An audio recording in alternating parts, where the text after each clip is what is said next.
Welcome in, guys. It's Brad with College SpotsCast. We are here. College football is over. It is now jam-packed full for game day pick'ems with college basketball.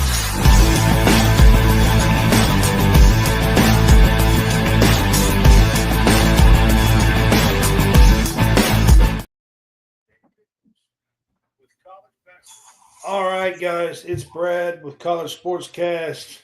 I do have Hammonds on here with me. He's fixing a camera issue while we get started here on the show. But I do have Hammonds here with me, and we are here to do week 22 of season 3. We are now beyond 300 episodes of College SpotsCast. Did you hear that, Hammonds? I heard it, man. We are now over 300 episodes. We're beyond it. We're like 305, something like that. But we are beyond 300 episodes. All right. If you're on Facebook, we just want to say thank you. We are growing tremendously on Facebook, trying to get there with a few of the other platforms as well. But if you're on Facebook, you can help support us by sending stars, or for a little bang for your buck, you can go 99 cents a month and subscribe to our Facebook page. It gives you a chat that is just for subscribers only, that I am in, try to be in at least once or twice daily, and posting things in there. And then you also get access to a subscribers page, and it's, again, only 99 cents a month. Both of these things help support us to earn money to continue to make content for you guys. What's up, Jonathan? He said, "There's Hammonds' ugly mug." Yep. Imagine that. Yeah, imagine that. All right, John. So I got to ask you, did you watch any of the LSU South Carolina game? Bits and Girls. pieces. It was a tightly contested game up until about third, fourth quarter. Yeah. North Carolina put the defense on them, man, and they just That's what I couldn't. wanted to say, man. Lord have mercy. They play some hella defense. They do. Darn Staley's a good Like, coach. man, so LSU averages over 91 points a game, and they struggled to hit 56. Kind of reminded me of Kentucky playing A&M the other day, where they struggled to get 55. But I'm going to tell you right now, man, gosh, they just put the clamp down on LSU. Yeah, it was fun to watch and an exciting brand of basketball. If that's what you like. Here's my thing, and I don't know, people don't realize this, but did you see when South Carolina made their run and took they had a couple of steals, took a 9-point lead there, and basically took control of the game? Did you see how rowdy that crowd was for the women's game? It's pretty intense for a women's game. It was intense, man. I'm telling you, it's South Carolina has one hell of a following for women's basketball, and it's intense. And I mean, it sounded on TV. It was on ESPN tonight. If you didn't get to watch it, but even on TV, it sounded like a game at Rupp Arena or at Duke basketball. I mean, honestly, that's what it sounded like. It was insane. All right, we are going to start with men's basketball. And we are going to start in Columbia, South Carolina, but this is with men's. This game is tomorrow.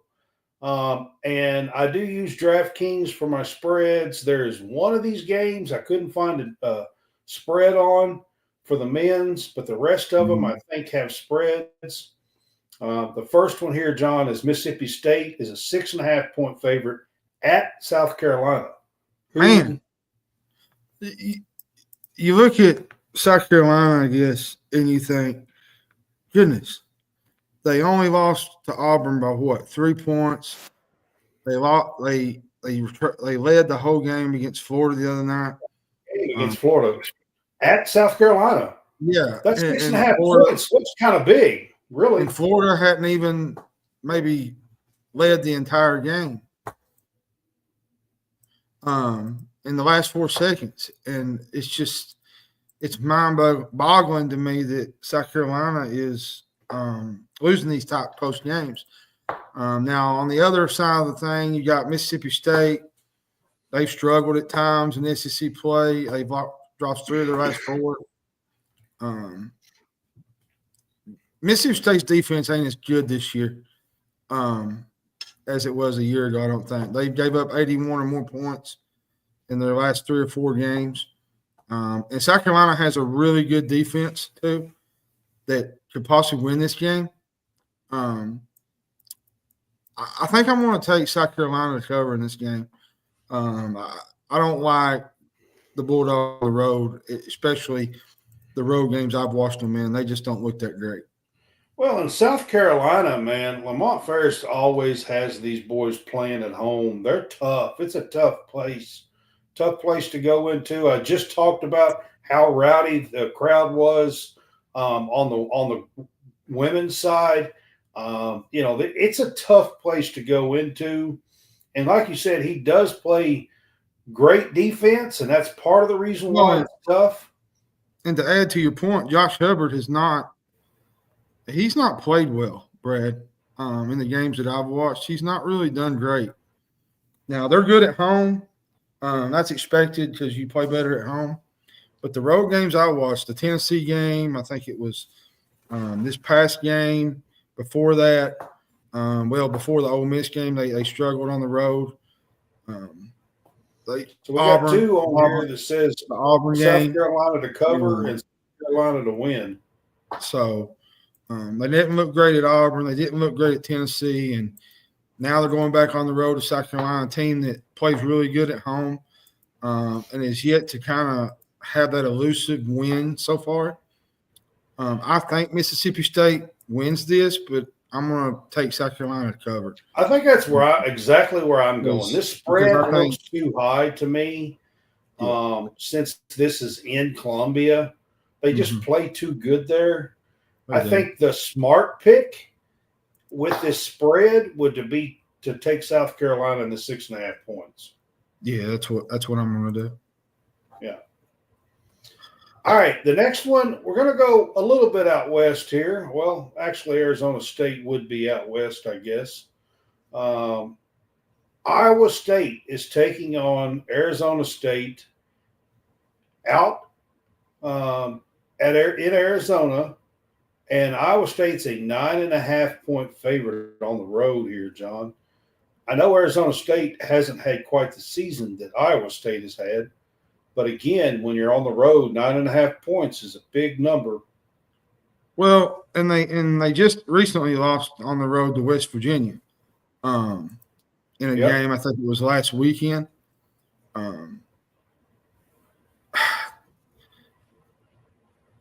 If you take those 2 games out where they lost to West Virginia, Iowa State's been dominant. Arizona State, I think they're 1-5 against other opponents. Let me ask you a question because I haven't kept up with it a whole lot. How is Jaden Quaintance doing out there? He's doing pretty good. I watched a few games earlier in the year. I think he's playing really well. He's really good on the glass. Arizona State's going up against probably one of the best defenses in the nation. They're very aggressive. They can pressure the ball. They switch a lot on their screens. They got a lot of athletes that can fill it up. Jefferson's really good. Jones is really good. Gilbert is another guard that's really good. Iowa State's playing for a 1 seed right now, and they know that they got Arizona and Kansas coming up. I don't think they're going to lose focus here. I think they're going to take care of business here on the road. Now, I do think this is a high spread, especially for a road game. That's probably I'm probably going to go the same route I went South Carolina. I think I'm going to go Arizona State to cover this spread because some of these road odds are they're picky and to choose from. To be honest, some of these spreads are kind of head scratchers. Although I do think Arizona State probably is a 10-point better team than this Arizona State team. I mean, Arizona State,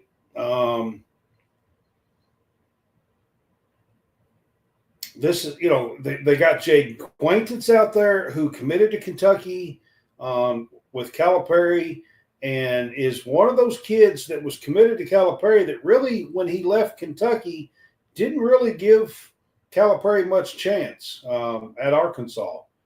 And Quaintance took NIL money to go out to Arizona State. took him a bag to Arizona State. Did. He took a bag to go out to Arizona State and took the NIL money.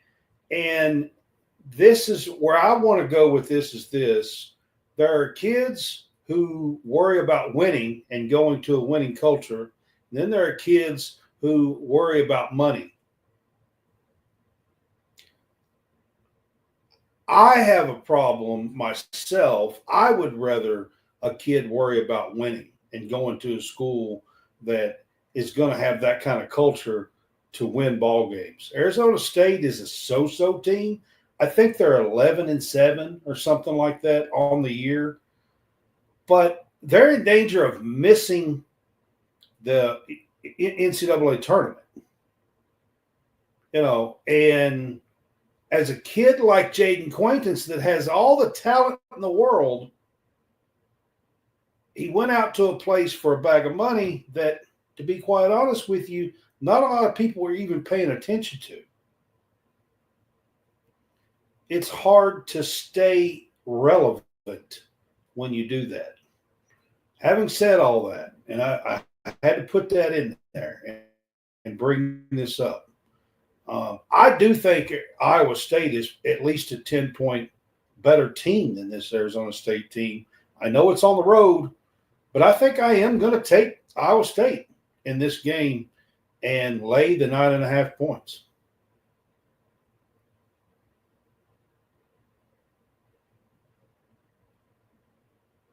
I was checking the comments. All right. The next one we're going to talk about, I put this one on here because it is a rivalry game that we don't see all the time. It's new to the SEC because Texas is in the SEC now. We get Texas A&M at Texas tomorrow. Yeah, and A&M. And there is no spread. There is no spread on this game. I couldn't find one on DraftKings. Yeah, A&M, they're coming off a win over Ole Miss this week. They closed the game on an 11-2 run. Hadn't led for 15 seconds, was it, Brad? That was another game where they hadn't led. Now, Texas has won 2 of their last 3 games. A&M won the first matchup by, I think, was it 20, 22 Johnson's points? been playing really well for them. Freshman. Although this game probably will be closer, just for the mere fact it's at Texas. It was a blowout at A&M. It being an in-state rival on the road, I think I'm going to take the Aggies here. Texas is good. There's just some pieces there that I don't think fit this team. Now, Trey Johnson's probably one of the best freshmen in the country. They got the kid Kaluma is really good. He's playing really well for them. But other than a few other guys, this team don't. Kaluma's kind of sporadic, but when he's on, he's one of the best players in the country. Yeah, he is. I think I'm going to take A&M in this one. I like this A&M team. They're playing really good Wade with Wade Taylor is Taylor. back. He played against Um, Ole Miss, so he is Phelps is back. playing really good. Phelps is Yeah. playing really good for them. He was a big transfer piece for them. And So then A&M's playing what's his name? Obasaki, I think is his name. Um, Yeah, he's he's really tough. good. He was the one that actually had the game winner the other night. He hit the three Yeah, to win the he game. can get So to the lane. he's Yeah, really good. So I'm going to take A&M in this game. I like the Aggies here. I think I'm going to take Aggies too. I mean, I really do think that Texas has turned a corner. I mean, they've won a couple of games in the SEC now, but I like this Aggies team, and I like Buzz Williams. I'm not going to go against him. I wished I could have found a spread on this game, but I couldn't. So we'll just take it straight up with Texas A&M. The next game we're going to talk about is Georgia at Florida. Georgia is a team that lost in the last few seconds the other night as well. Now they get to go on the road, and Florida is a 10.5-point favorite at home. That's a big number for basketball. You're muted, John. Georgia has not really played good against Florida the last few times. I think they've dropped their last 11 to the Gators. Georgia's issue is protecting the basketball. You saw that the other night with Arkansas. They loose balls. They couldn't hold on to the ball. Every time they drove, Arkansas took it away from them, seemed like. Now, the Gators have a really big rebound advantage in this game, which I think will lead to probably extra possessions for them. Florida probably, to me, has one of the best offenses in the country with Martin, Condon in the middle, Clayton out front. You put Richards out there. Aberdeen is really, really good. They're going to get their share of buckets here, Brad. And I think Georgia is going to be in for another game here where it's going to be tough to fight an uphill battle on the road. And I do think Georgia covers the spread, though. I still think it's pretty high, even at Florida, because I think we've seen a similar one against Missouri, and Missouri kind of took Florida. I actually don't think Florida has played well the last couple of games. No, I know they pulled it out the other night, but they haven't played good at home either. I mean, the Missouri loss, then they struggled on the road against South Carolina. They haven't looked that great the last couple of games. So, but I think they win this game here. I think they take care of Georgia. But I think Georgia covers the spread. Do they put it together at home here against the Bulldogs? I mean, it is one of their main rivals, maybe the main rival. And you got the whole Mike White, former coach at Florida, going up against his old school. Mike White left Florida to go to Georgia. So you got all that as well. And I kind of like the job that Mike White has done.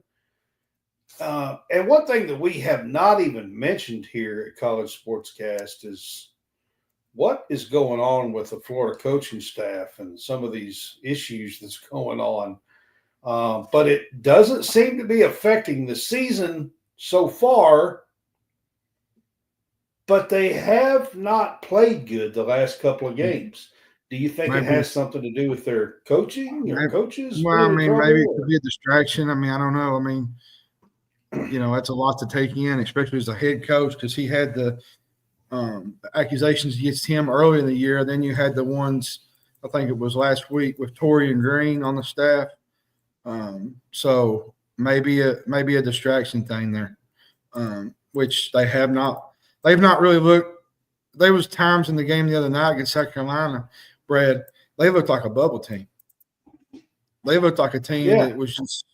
I agree with you. They really have not played well. I mean, but in this game, I think they take care of business at home. They're good at the O-Dome. It's a tough environment to play in. I think Georgia's in a tough spot here. I think they're going to be looking to rebound, like, to come back and play well, at home against Georgia. I think they're really crowd's going to be into it. I think that'll push them through because that crowd can get crazy at the O Dome there. So I am going to take Florida. But man, it's very tempting to take Georgia in this spread, to be honest. But I think I'm going to take Florida. All right. At the top of the show, I did not mention. If you look at the right corner, the top. I was getting ready to say that we're presented by Stadium Rant. I was getting ready to say we're that presented by Stadium Rant. I meant to put that in at the top of the show. I do have their logo on with us now, so just wanted to throw that in there before we go further along here. All right, John, we're going to talk about Kentucky and Vandy. Kentucky goes to Memorial Gymnasium tomorrow. Tough place to play, tough environment. Tennessee found out just how tough it was just the other day. The Cats are a 3.5-point favorite on the road. Yeah. What do you think here? Kentucky's you also put out an article today on Stadium Rant. I did. This. Go check it out. Kentucky's an elite offensive team. And you look at Vanderbilt, he plays a high octane offense too. They're really quick. He had a lot of that at James Madison too. I feel like this Kentucky team is a little bit different than the last several years because they got some transfers instead of relying on a bunch of freshmen. Vandy has a home win over Tennessee, and Kentucky isn't the same team away from Rupp Arena. Let's just leave that out there. Kentucky should win this game, Brad. I don't think they're going to be intimidated. I can tell you because the crowd's going to be involved. It's a sold out. It's already sold out for tomorrow. But I think I'm going to take Kentucky here. Don't let me down, Big Blue. I think I'm going to give them the 3.5 spread here. But I'll say this, Brad. They're going to have to fight and scratch to win this basketball game. Vandy's not going to let anything off the table. They're going to punch them in the mouth, and Kentucky better respond. John, these road games are tough, and I know we've talked about some, and I've even picked a road game or two, Texas A&M over Texas, and I'm not going to sit here, but I'm going to tell you right now, after losing at home to Alabama, and I'm not saying it's a bad loss. Alabama's a good team. It's not a bad loss. Okay, it's actually a quad one loss, so it's not a bad loss, but if you come back from that and don't play well and get beat at Vandy, that's a bad loss. Yeah, I agree. I'm not saying Vandy's a bad team because Vandy just beat Tennessee by 1. I'm going to tell you why I think it's a major big deal to win this game tomorrow, because you got Tennessee on the road Tuesday night. Yep. And then you got Arkansas coming to town, and we all know who's coming to town. It ain't Santa Claus either. It's John Calipari. So you got, Calipari coming to town. You got Carr has had all week off. They did go 7 days here in between games. So I'm hoping he got some rest. So and maybe healed up a little bit with his back, because he didn't look good against Grant Nelson. Let's be honest. I think I'm going to pick the Cats, the 3.5 here. I'm like Joshua that said in the comments, it's going to be a 40-minute game. Kentucky's going to have to fight to win this game. It's not going to come easy. What about the 3.5?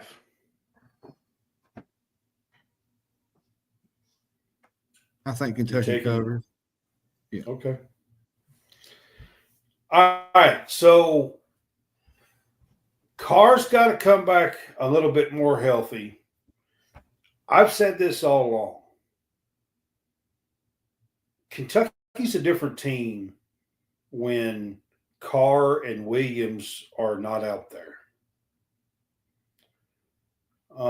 They just can't handle the physicality that is the SEC without Carr and Williams out there. They don't have. I mean, Garrison played pretty decent the other night. I'm not going to say that he didn't. He had one of his better games against Alabama, I thought. But having said that, I still don't think he can handle the physicality quite as well as Carr and Williams can. And I think they're going to be key. I think they're going to be key not only in this game, but down the stretch of the season. You know, Kentucky has the guard play. They have Butler, they have Owe, they have Jackson Robinson, they have Kobe Bria. I mean, they have the guard play and the shooting and all that. That is not what is going to be a determining factor to me if they're going to be a good team or not. Because one or two of those, even if one or two is off, one or two of those is going to be playing pretty well, probably, of those guards that I just mentioned. It's going to be the physicality down low. I feel like the physicality is what's going to derail them if down the stretch, and especially I do too. That's what I'm saying. I think the physicality down low is what is going to hold this team back from reaching its full potential. And I said something different a couple of weeks ago. If you're on the show, I was talking about Jackson Robinson. They needed him to step up to reach their full potential, and they do.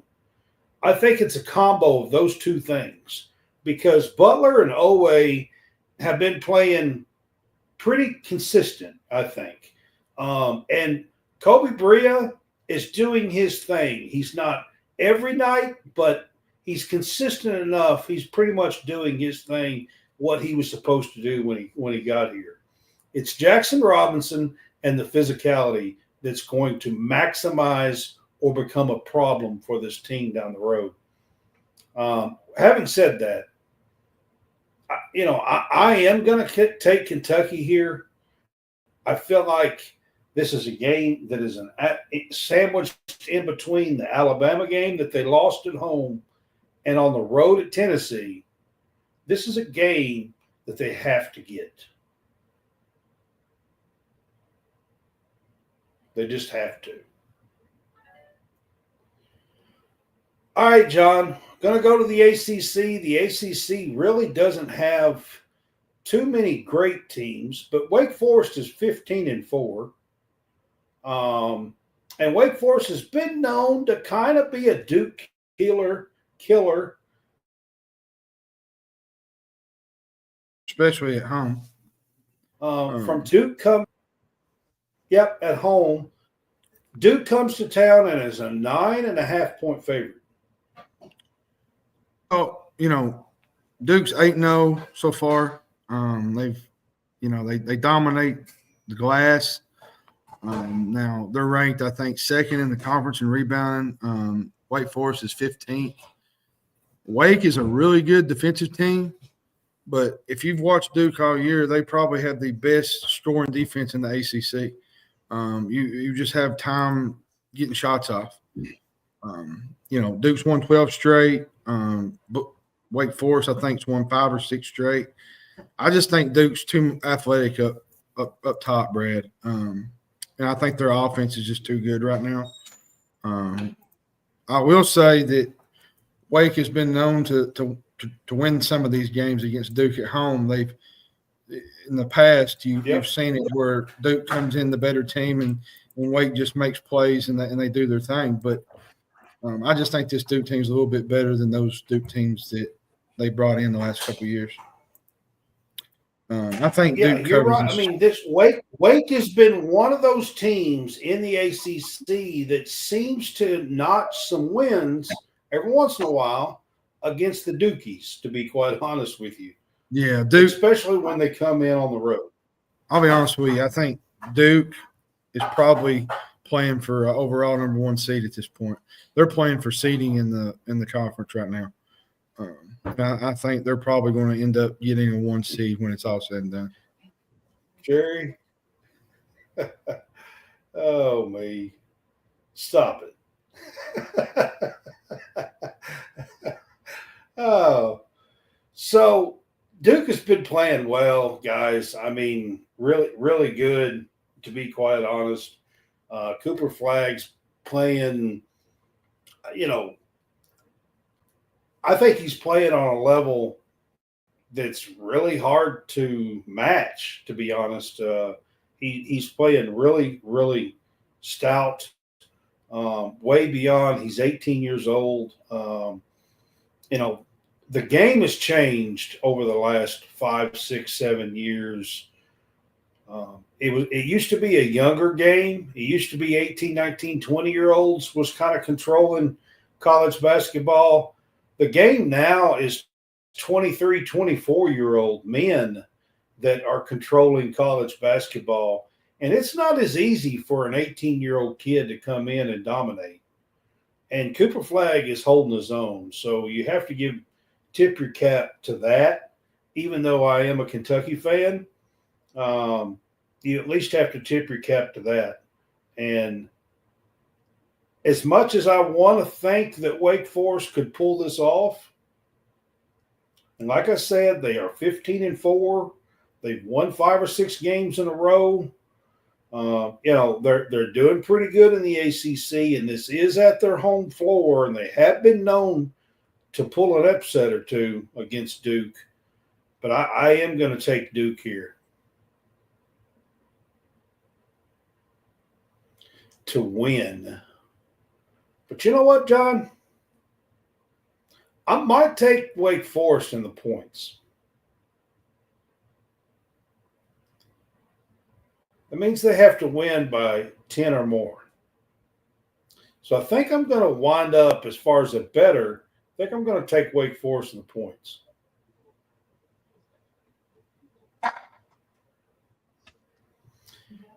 All right, Ole Miss, coming off of a very, very tough home loss against A&M the other day, is going to Missouri. Missouri's a 2.5-point favorite here. Are you surprised that they're the favorite or no? Not really. I mean, Missouri's really, really good. They got Tamar Bates. He's playing really, really well for them. Mitchell in the middle is playing really, really well. They've got a good nucleus of players, and what a job Coach Dennis Gates has done. They was 0-18. Was it 0-18 last year? They come in and they really turned it on. Yeah, got ranked this past week. Now they did lose the other night to Texas, which was a tough loss on the road. This is going to be a really underrated game. Both teams like to play really good defense. Both teams like to play physical. This should be an interesting matchup. With that said, I think I'm going to take Missouri here, Brad. I like them at home. They're playing good at home. Give me Mizzou. 2.5 here. All right, Mizzou does play really well at home. I mean, they're one of those teams that seem like they play so much better at home than they do on the road. And with this being at home, that gives them a big advantage here. Although I do like this Ole Miss team. Yeah, I do too. They got some really good players in Jalen Murray, Brakefield, Padula, the transfer guard from Virginia. Morrell. They got a really good nucleus of players, and they really get after you defensively. If you didn't watch them, a couple of weeks, was it a week or so ago? They put the brakes on Alabama. In Tuscaloosa. They did, in Tuscaloosa. If they can go on the road and win in Alabama, they can go on the road and win in Missouri. So I just think that's where I'm I just at. think I think I'm going to take Ole Miss. I just think too, Brad. It's the SEC.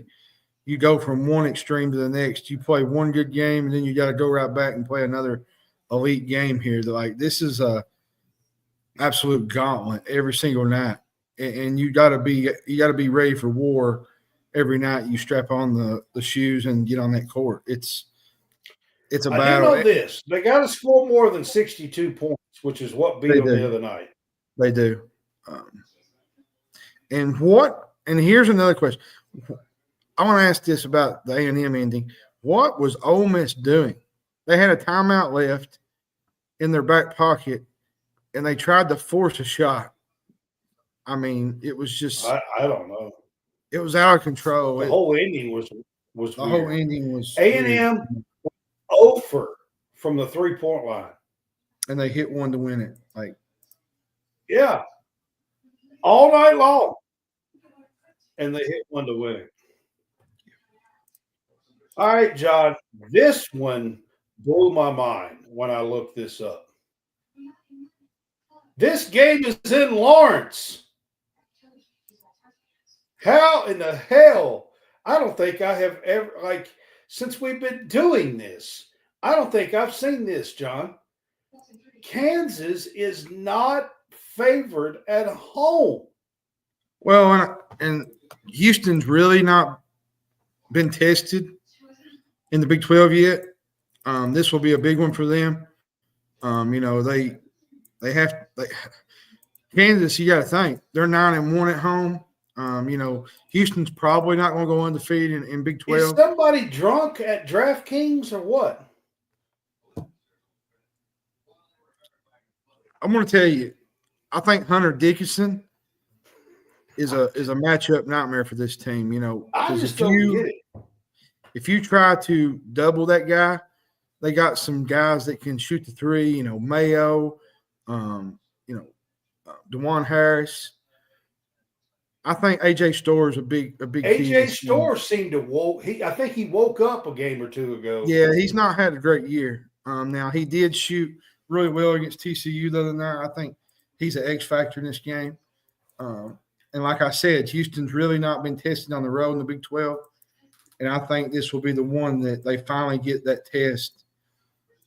For me, I think it's going to come down to Houston and Iowa State when it all boils down to the Big 12. But you can't leave out Kansas because Kansas at home is a different animal. When you go to Lawrence, it's a different game. I mean, has DraftKings ever paid attention to what goes on at Lawrence? I mean, the crowd's there, the atmosphere, the record. If you're telling me, I know Houston's a good team. I get it. I know they are. And Houston might win this game. But if you're telling me that you're going to give me Kansas and 2.5 points at the Fog, I'm probably going to take it. I'm taking it. I'm taking it. Yeah. And I tell you too, another thing that's key in this is I think they're 3-1 against Houston. That's another big thing going for Kansas. So, that's what I said, Jerry. They haven't really played anybody to this point that have challenged them in the Big 12, and I think that starts tomorrow when they go to Lawrence. I think somebody's drunk at DraftKings is what I think. I mean, and I'm just not beating around the bush about it. All right, UConn at Xavier. Xavier's a 1.5 point favorite at home. UConn has struggled. Let's be honest. They have. They've not been UConn, I'll say. But I'm going to say this on this other end of it. Xavier cannot finish games, Brad. Had a double-digit lead against St. John's, could not finish it. I think they're going to be highly motivated in this game. It's going to be a packed house at the Center. And UConn's not really played well on the perimeter. They're last in three-point defense, which is not normal under Bobby Hurley. Xavier's second in the conference, I think, in three-point shooting. And Bobby Hurley, by the way, Bobby Hurley has lost his mind. Well, and two, Xavier, if you remember in the last game, they shot 54% from three. Wait a second. And almost beat. I said Bobby Hurley. Dan Hurley. Dan Hurley. Bobby Hurley. What the hell?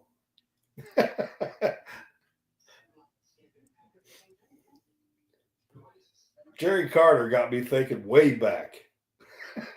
I like Xavier's name, Brad. They almost beat UConn the first time. They shot 54% from the three. They're a really good three-point shooting team. Now the Huskies are 9-2 at home. That's usually not normal. They're usually undefeated by now. Which this ain't a home game. This is a away game. I was just mentioning the fact that the Huskies are 9-2 at home, but this is going to be a tough environment for Connecticut. How will they respond after? I mean, let's be honest. That Butler team that they struggled with the other night is really not that good of a team. They're not. I think when it's all said and done, Brad, when you look at the Big East, it's going to be between Rick Pitino and Marquette when it's all said and done. I mean, I'm telling y'all, that Butler team that they struggled with that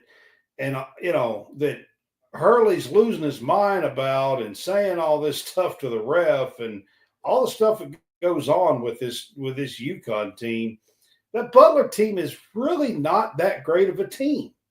I think Xavier's better than Butler. Only thing that concerns me about Baylor, Brad, is they don't know how to finish games. Can they finally finish a game? They get a lead on UConn. Can they finally put a team away? That's where I'm at with this, because this is a really good Xavier team. I'm not impressed with UConn. I'm not impressed with Hurley. I don't know what has happened to him. I think, all these teams coming after him and throwing money in the offseason has made him lose his mind, to be quite honest with you. And I just think that this is not their year. I'm going to take Xavier at home.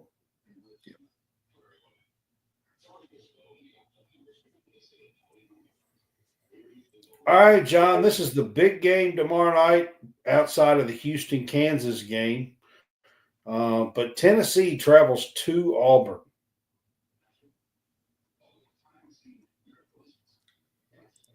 Is Auburn the best team? Is Auburn the best team?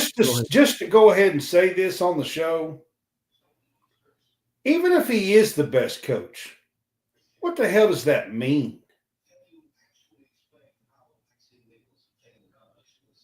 He's a referee just because he's the best coach. So even if he is, the guy can't do his job. What does that mean? I mean, it's just stupid. But anyway, go ahead. Auburn's probably one of the best teams in the country. No Johnny Broome, no problem, seems like, Brad. Janai Broome. They're 2-0 without him. Now, his status, I don't know, was up in the air. They said it was a game-time decision. Now, if he does not go, I think Tennessee will cover this game. If he does go, I don't think they do. I think they're still good without him, but he makes them a totally different team when he's in the game. If they're going to struggle at Vandy and lose by 1 at Vandy, there's no way they win this game. I just don't see how they could possibly win this game. That's why I'm picking Auburn. It's hard for me to trust them in this particular situation. They've dropped their last 3 road games against the spread. They got whipped at Florida back early in January. Auburn's got a really good, efficient offense. And Tennessee's offense is not that great. Now, There's times where they go through laws where they don't score.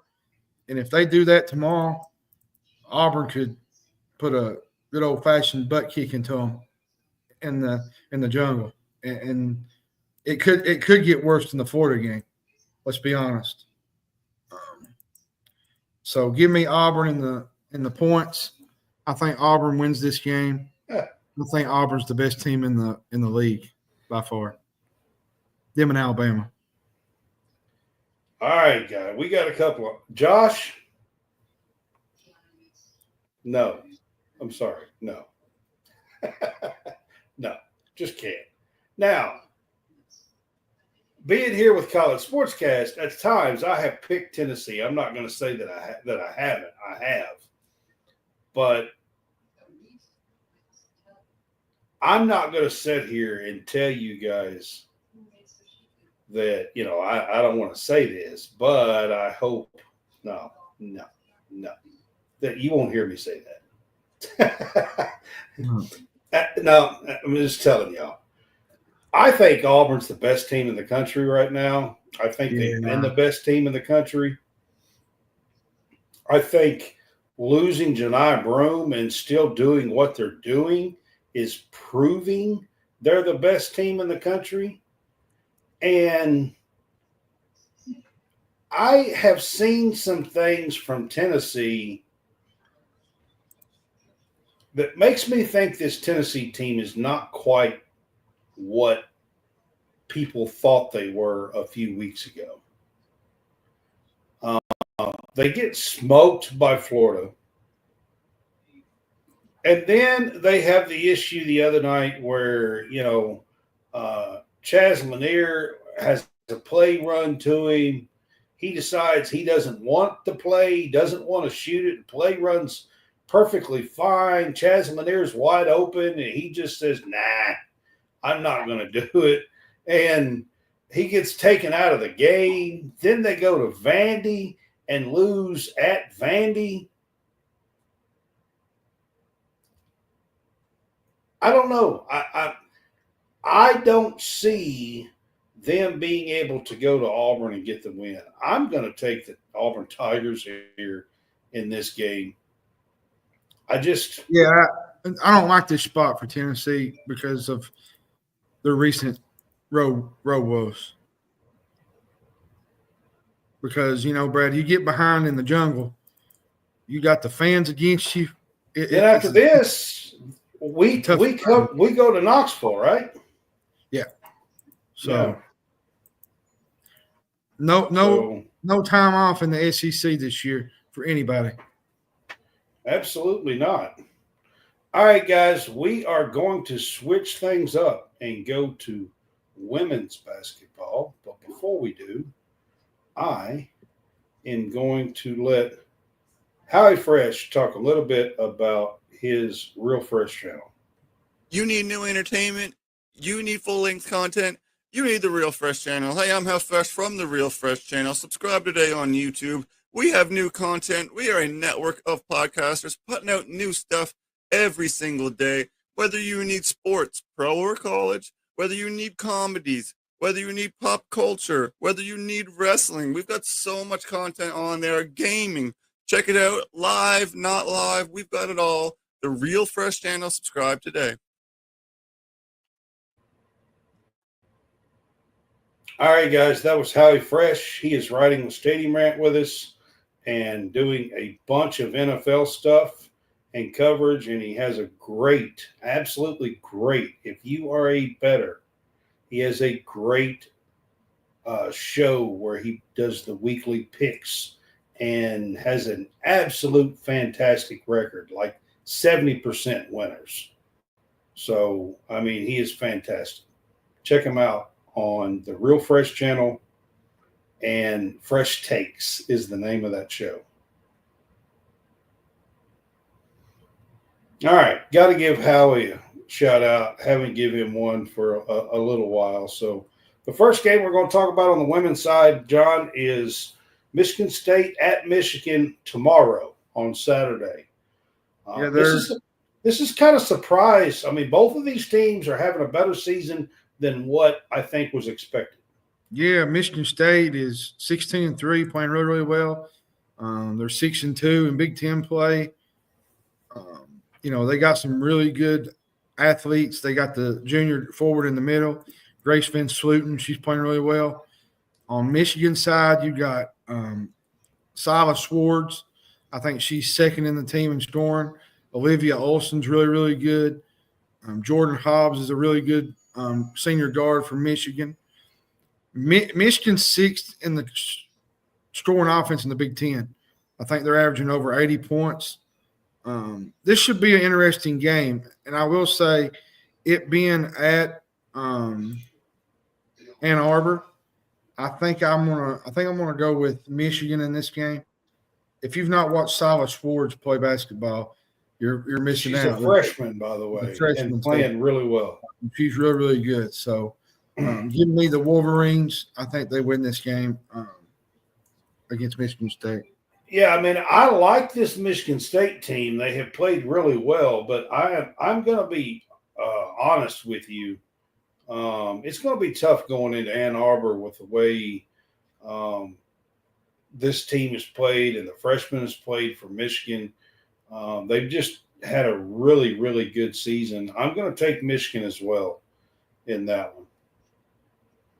All right, this is Sunday. Number 1, UCLA is going to number 8, Maryland. Top 10 matchup here.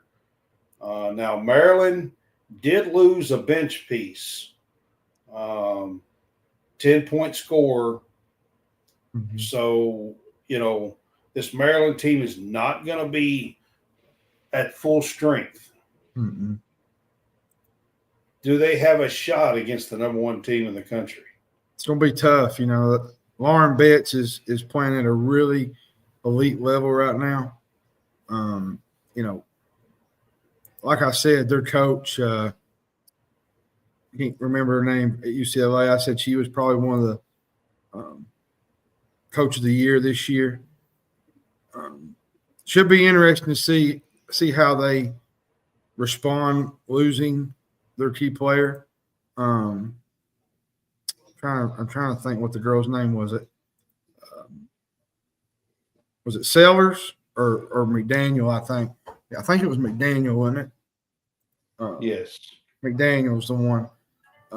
Now, Kayleen Schmickel is leading the turf. Allie Kubik. I think Shine Sellers is out too. She's got a messed up knee. Betts is playing at a really high level, like I said, with Kiki Rice. Kiki Rice is really, really good. Her and Betts together. I think I'm going to take UCLA here. I think Maryland's going to miss McDaniels' presence. Yeah, I think so too. I mean, I think that's going to hurt this Maryland team. They were undefeated up to about a week or so ago. They have lost since then. This is probably going to be another one. It's going to be tough with the number 1 team coming to town. Yeah. UCLA is still undefeated. And it's going to be a tough one. I'm going to take the Bruins on the road in this game. Another one we're going to talk about, John, on Sunday is Duke goes to Georgia Tech. Yeah. Georgia Tech is having a really good year. Cara Dunn's playing really well for them. Tony Morgan, having a great season so far, and Duke's having a wonderful year too. They whipped SMU the other night. This Duke team is a fun team to watch. If you've not watched Duke play, you're missing out. Kara Lawson has done a fantastic job coaching, with Duke. She is, I think, she's one of those just under the radar from the top-notch coaches that a lot of people don't really know that she's that good of a coach. I think this is how you say, I don't want to butcher her name, is Danny Carnegie. She's from Georgia Tech. I think early in the year she had 28 points against Syracuse early. So This Georgia Tech team's fun to watch. It's in Atlanta. This could be you could probably put this on an upset watch, especially this Georgia Tech team, the way they run, the way they play. I think I'm going to go Duke, though. I just think Duke has the better team when it's all said and done. I mean, I agree with you. I think Duke does have a better team, but playing at Georgia Tech, I mean, they beat UNC earlier in the season. This Georgia Tech team has been playing well. I'm gonna take them at home, I think, in this one, and kind of mix it up here a little bit. I think this is going to be a close one that could go either way, to be honest. Mm-hmm. All right, number 7, Texas is going to Ole Miss on Sunday, and John, this Ole Miss team was ranked early. They played some tough teams. They're also going to wear. I read earlier they're going to wear throwback jerseys in this game. Yeah. So, Madison Scott, KK Deans, this Ole Miss team has some talent. Yeah, and they won. Can they match up at home with Madison Booker and Roy Harmon? Well, I mean, they've won back-to-back SEC games. They beat Florida, beat a really good Mississippi State team. Yep. I think they're 13-5.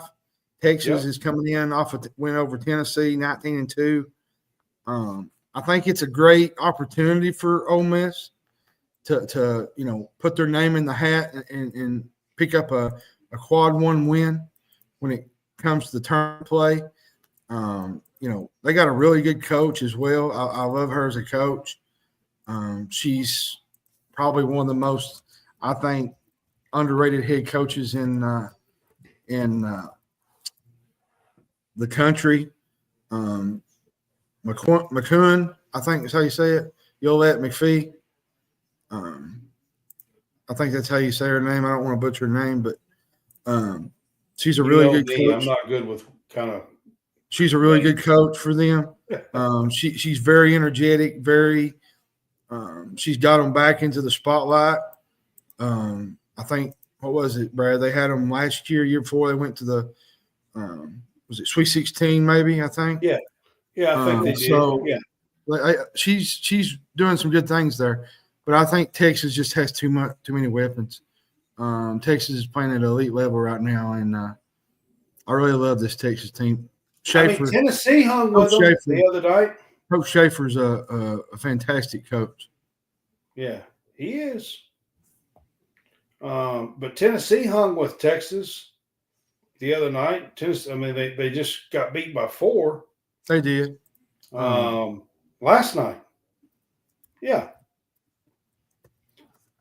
So this is a game that could surprise some people.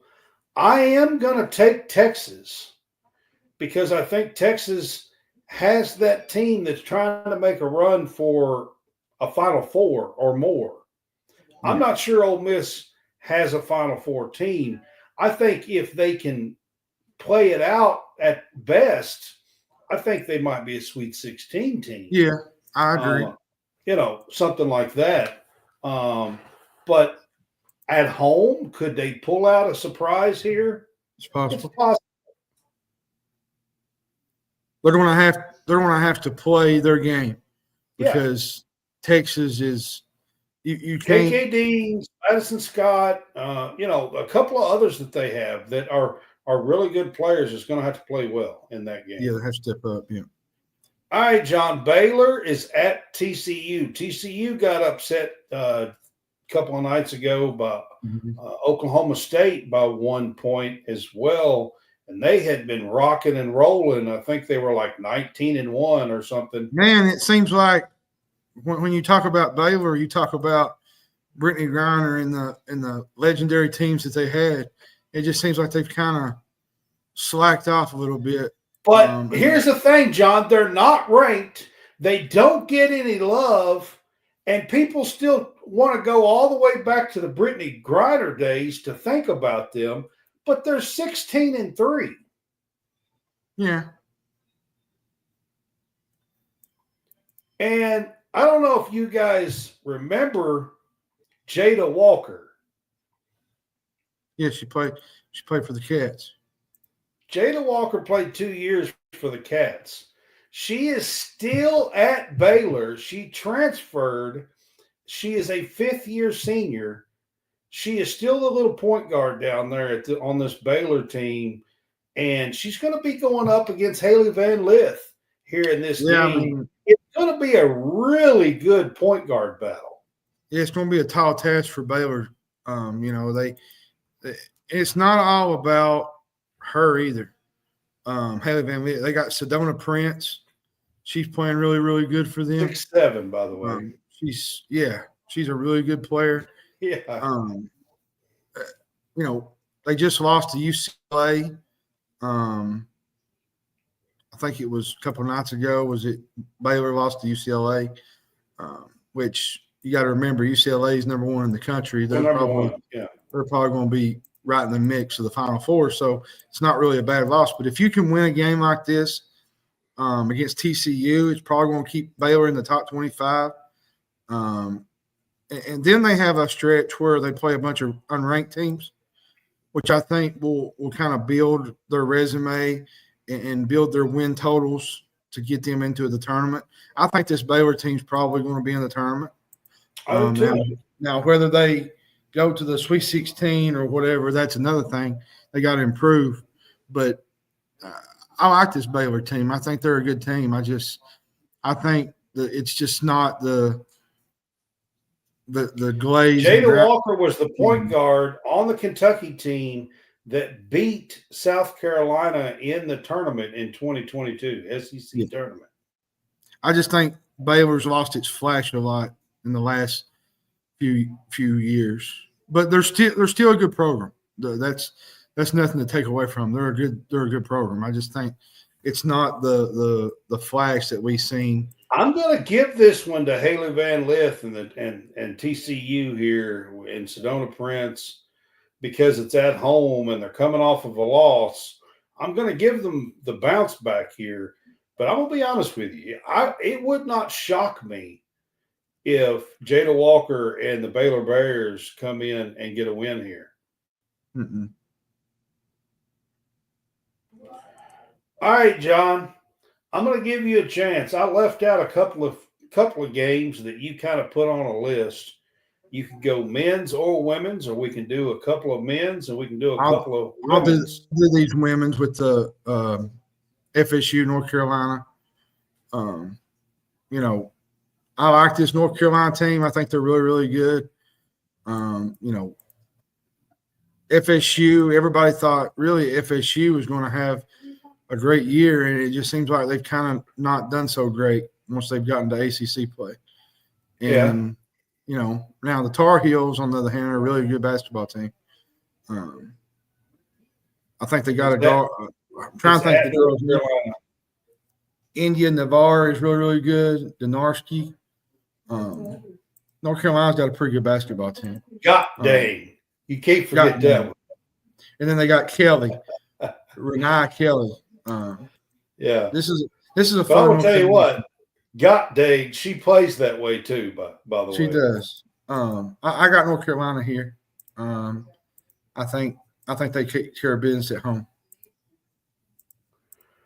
I like the Tar Heels at home and Vandy at Alabama.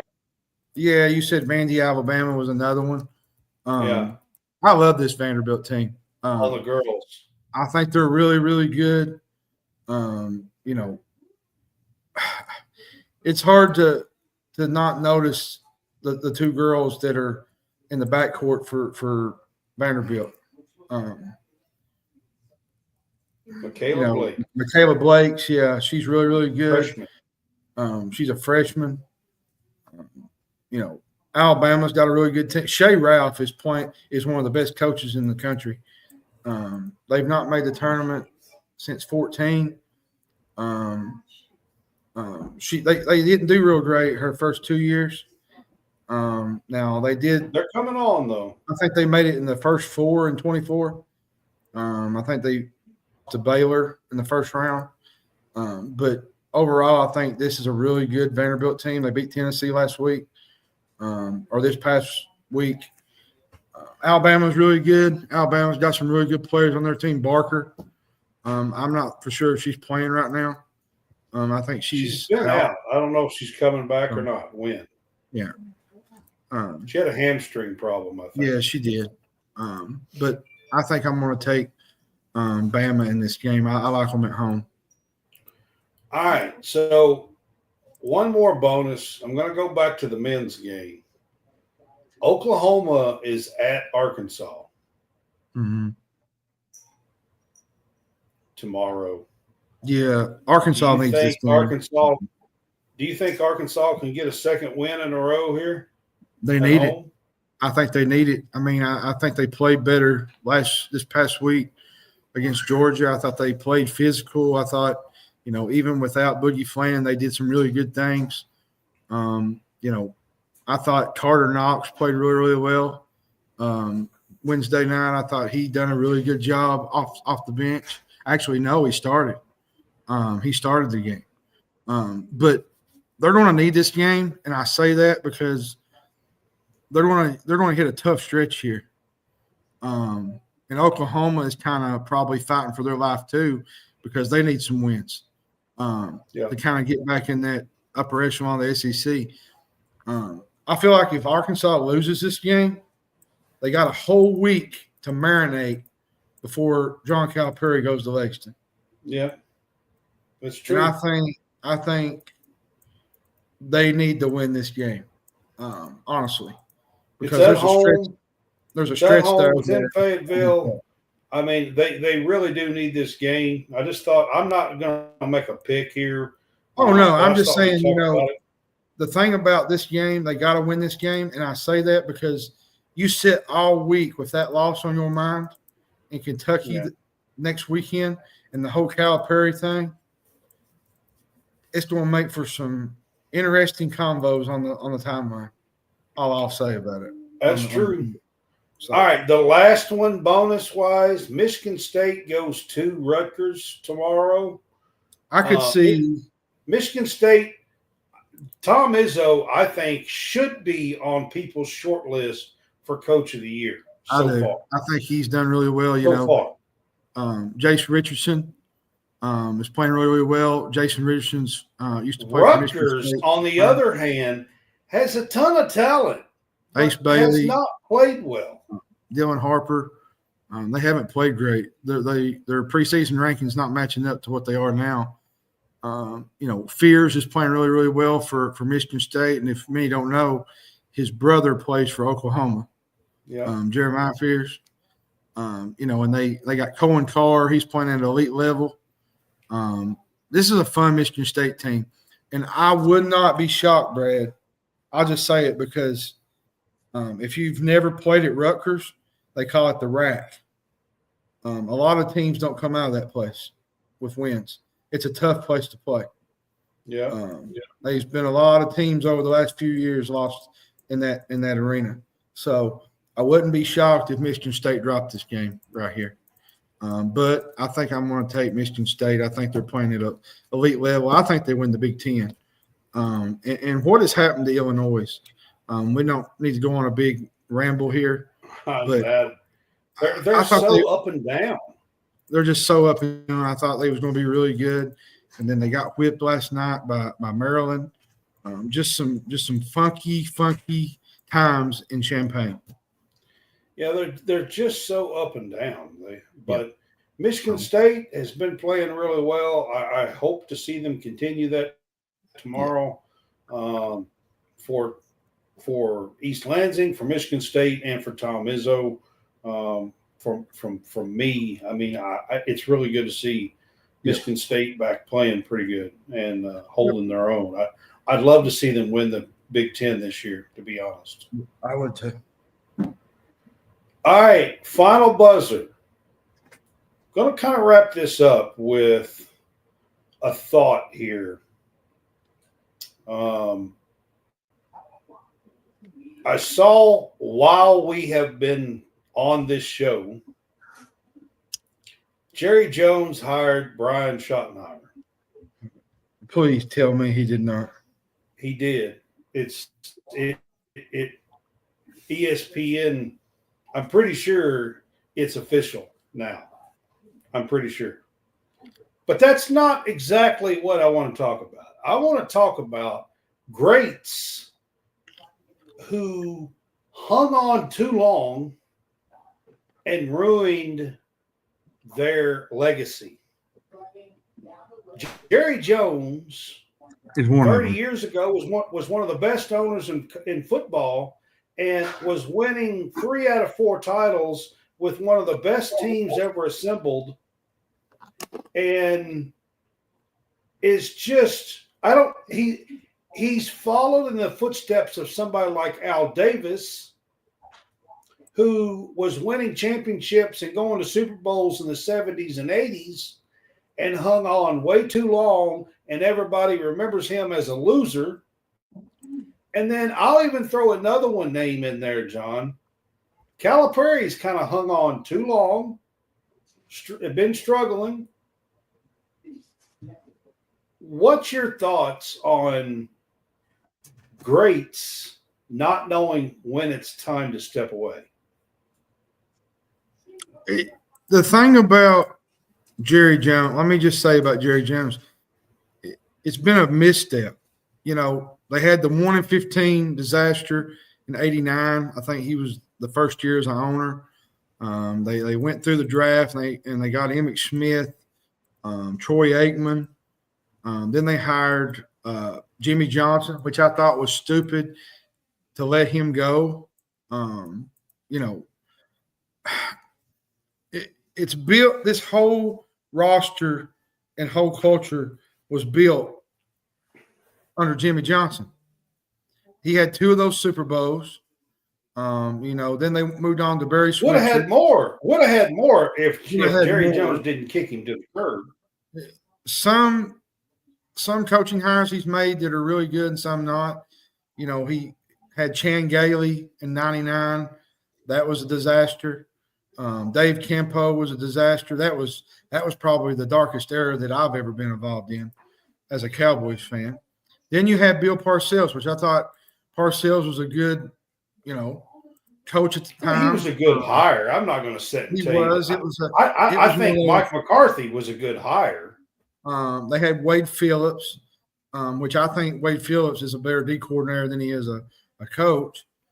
And then you had Jason Garrett, which I thought, you know, where they were promoted him from, he was the offensive coordinator. The thing about Jason Garrett is he hung on to Jason Garrett for way too long. Way too long. And then you had Mike McCarthy. But it's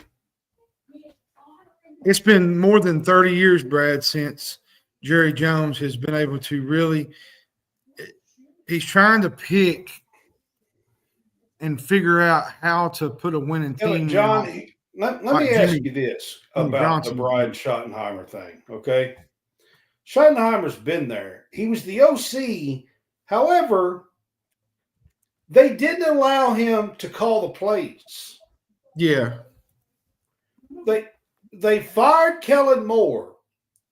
And instead of trusting Brian Schottenheimer to call plays, Mike McCarthy took it over. Mm-hmm. So if you didn't trust this man to call the offensive plays on your team, why in the hell are you trusting this guy to run the whole team if you didn't even trust him to call plays? The problem with all this, Brad, and I say this. That's insane if you really think about it. This decision was based on continuity. You know, and I think continuity of what? Losing? Well, that, and I think it's tied directly to Dak Prescott. You know, he has a $240 million contract. They don't want to change systems. You know, they didn't want to bring in a new offensive system. Continuity to what? Losing? My hope is that Schottenheimer will be able to pick up where McCarthy, you know, on the offense side of the ball. And I don't know. And his coaching, he's been coaching since the late 90s. Like he was, his dad was Marty Schottenheimer, if people don't know. Yeah. coached in Kansas City, Good San coach. Diego. I think. Marty Schottenheimer's. I'm not going to take anything away from the Schottenheimers. I'm not. Marty Schottenheimer was a good coach, good man. Well, I mean, majority of his time was spent, I think, with Seattle, where he was offense coordinator with Pete Carroll. And when they had Russell Wilson, I think they was top 5 in offensive. But again, Pete Carroll done a whole lot of the play calling. He did. I agree. But at the same time, I'm not real happy about this hire. But what can you do as a fan? You got to sit and take it, because I'm going to say this, and I'll kind of let you go on.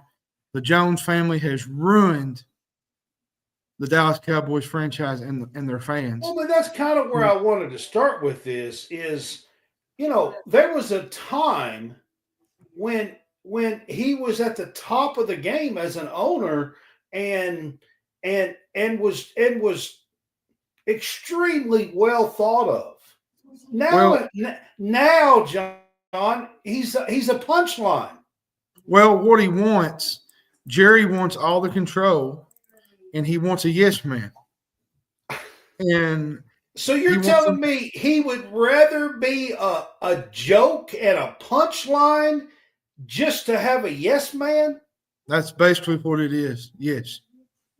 That doesn't make, like, at what point in your own head do you just get the hell out of your own way? He's the owner. His team could be successful.